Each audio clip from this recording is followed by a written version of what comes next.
आषाढी एकादशी निमित्त धुळे शहरातील महाराणा प्रताप प्राथमिक विद्यालयात भक्ती आणि पर्यावरण संवर्धनाचा अनोखा संगम अनुभवायला मिळाला.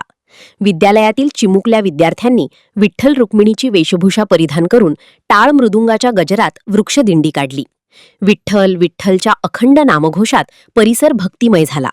यानिमित्त विद्यालयाच्या वतीने वृक्षारोपण कार्यक्रमाचेही आयोजन करण्यात आले.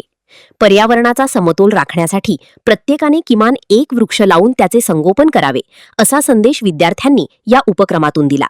महाराणा प्रताप शिक्षण संस्थेचे चेअरमन नानासाहेब सिसोदिया यांनीही वृक्षारोपण करून हरित अभियानात सहभागी होण्याचे आवाहन केले. संपूर्ण महाराष्ट्रामध्ये आषाढी एकादशीच्या निमित्तानं विठ्ठल रुक्मिणीच्या गजराने संपूर्ण महाराष्ट्रात एक वेगळ्या प्रकारचा उत्साह निर्माण झालेला आहे.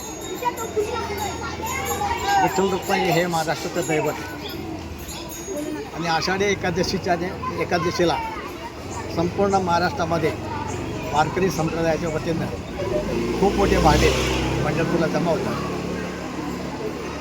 आणि या निमित्तानं आम्ही दरवर्षी महाराणा प्रताप हायस्कूल आणि प्राथमिक शाळेमार्फत वृक्षदिंडीचा आणि वृक्षारोपणाचा कार्यक्रम आयोजित केला. यावर्षी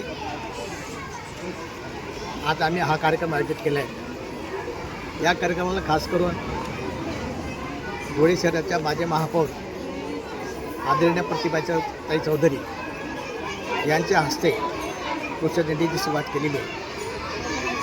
हा खूप महत्त्वाचा दिवस आहे. या निमित्ताने मी एवढंच सांगू इच्छितो की पर्यावरणाच्या वाढीसाठी प्रत्येकाने वृक्षारोपण केलं पाहिजे. या वृक्षदिंडीच्या मार्फत आमचे सगळे बालक, सगळे आमचे विद्यार्थी समाजाला संदेश देऊ इच्छितात की प्रत्येकाने झाडाची लागवड करावी. एक झाड माँ के नाम ही जी घोषणा आहे ती प्रत्येक अंमलात आणावी, अशा प्रकारचा आम्ही आवाहन करतो.